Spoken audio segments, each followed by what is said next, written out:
Hello students, in the chain of different methods of calculating national income, today I will tell you about the expenditure method. In fact, there is triple identity in national income. I have talked about this identity many times, that whatever we produces, the money value is distributed among four factors. And when it is distributed among four factors, that is known as factor income. And how much you can spend or how much factors can spend, that depends on their earning. If the factors, they are able to earn 100 rupees, suppose they can spend only 100 rupees, from where they will bring one more rupees. So income is generated, whatever the income is generated in economy, that depends on the level of output. And what you can spend, that depends on your income.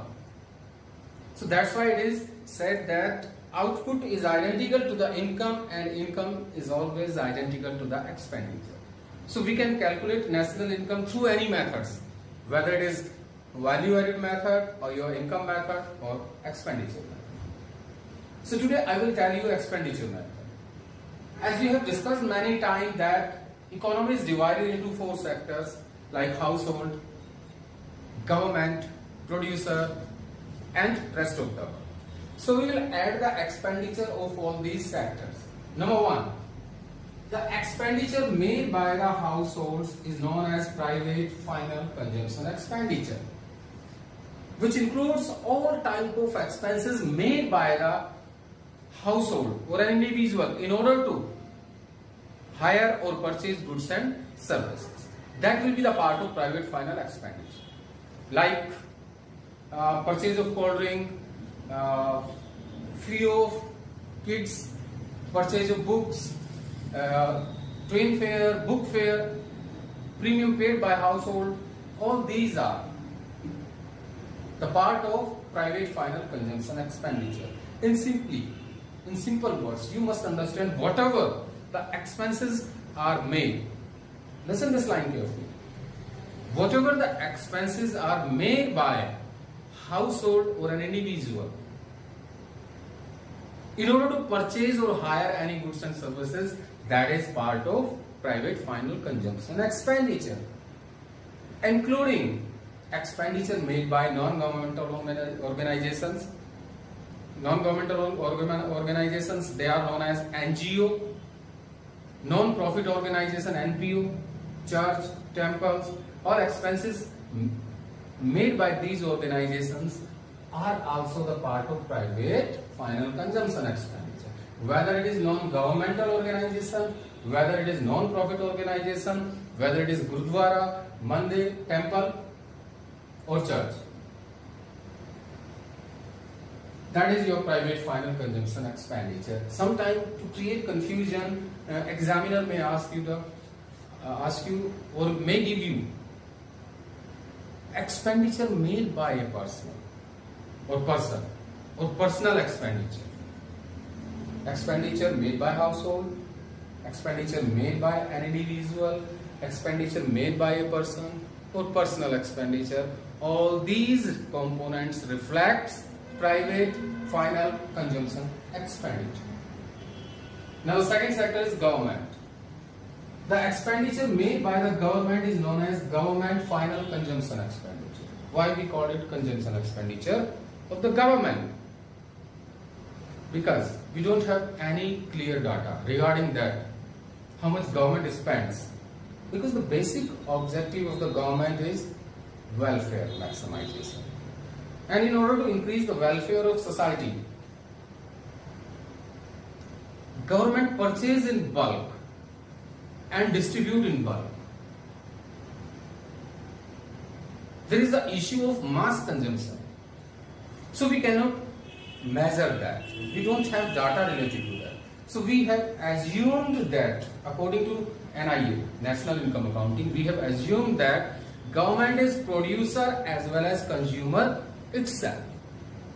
So whatever the expenditure made by the government on education, health, sanitation, on salaries, on police, defense, administration,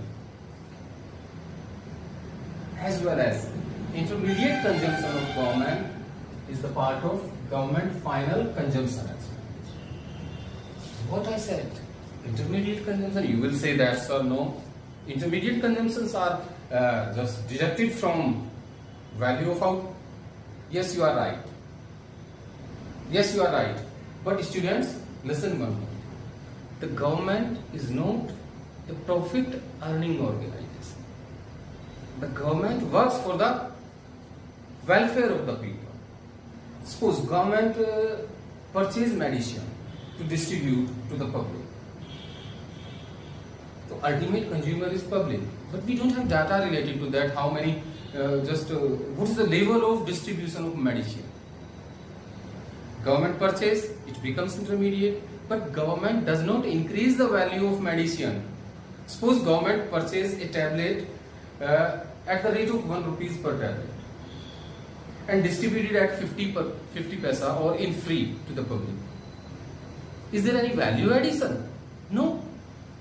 Government does not generate operating surplus. There is no value addition in the government sector. So whatever the medicine purchased by the government for distribution among public, though it is intermediate, but there is no value addition. That's why intermediate in case of only government will be the part of final consumption.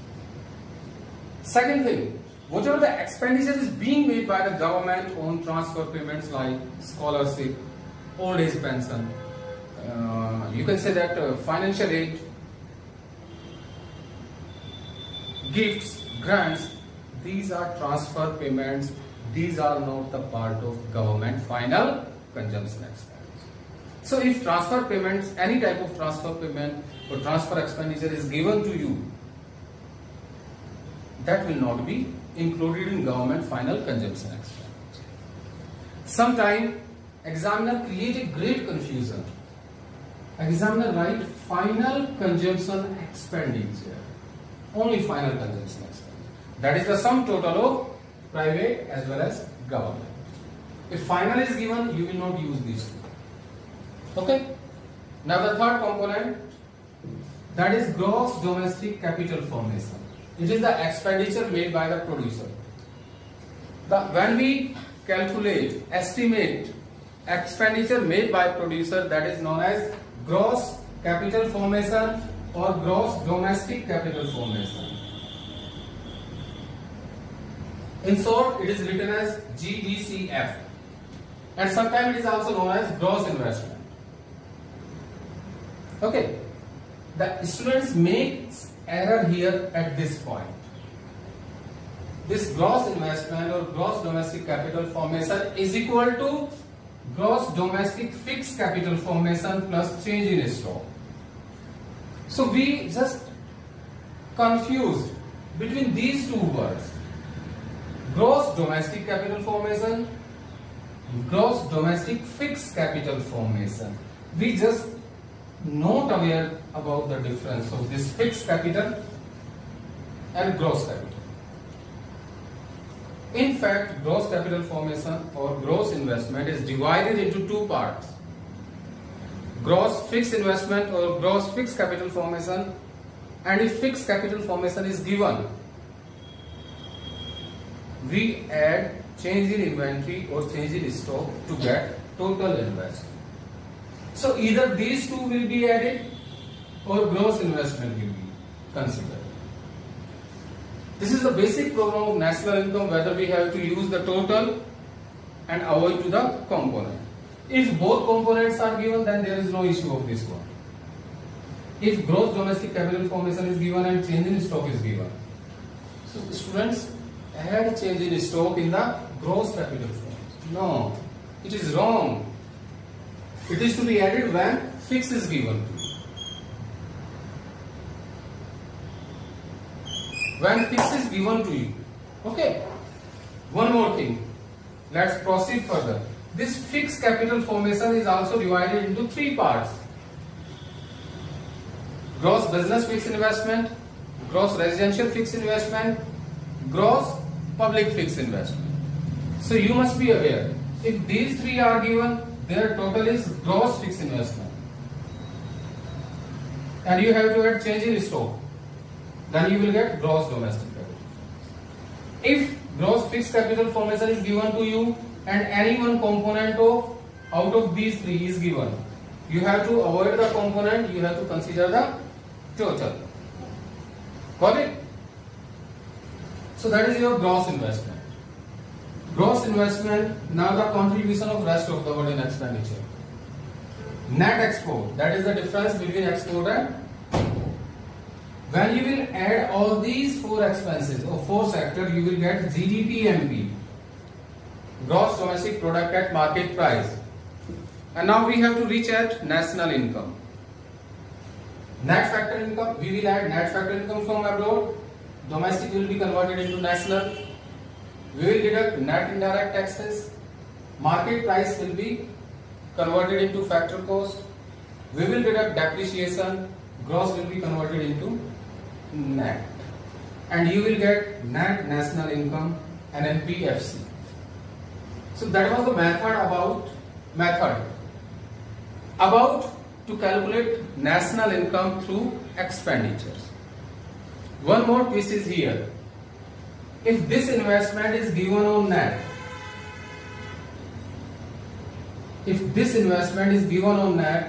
or if this fixed investment is given on net.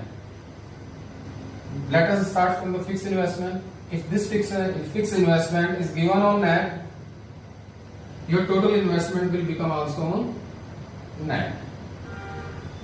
It means depreciation is already deducted. And if it is net, it means investment is on net, then you will get NDP-MP. You will not get GDP-MP. You will get NDP-MP. And if NDP-MP is given to you, you are not to use or deduct depreciation again, because the concept is already on net. So students, it was the expenditure method. You have to keep in mind certain precautions. Expenditure on final goods will be included. Expenditure on intermediate goods is not including, except general government. Intermediate consumption of government, that is the part of its final expenditure. Expenditure on services, if they are hired from outside, will be counted, but services rendered by family member to each other, that is not the part of final expenditure. Suppose you are helping your brother, or your mother is cooking food for you or meal for you, you are helping your father, your sister is helping you, your father is teaching you. These are services for family members to each other, and we does not exchange any money for that. That's why services for self-consumptions, they will not be included. But if you hire all these services from outside, they will be the part. Okay students, it was the national income. All three methods we have covered. We will practice about the numerical. Your doubts are welcome. Thank you. Have a nice day.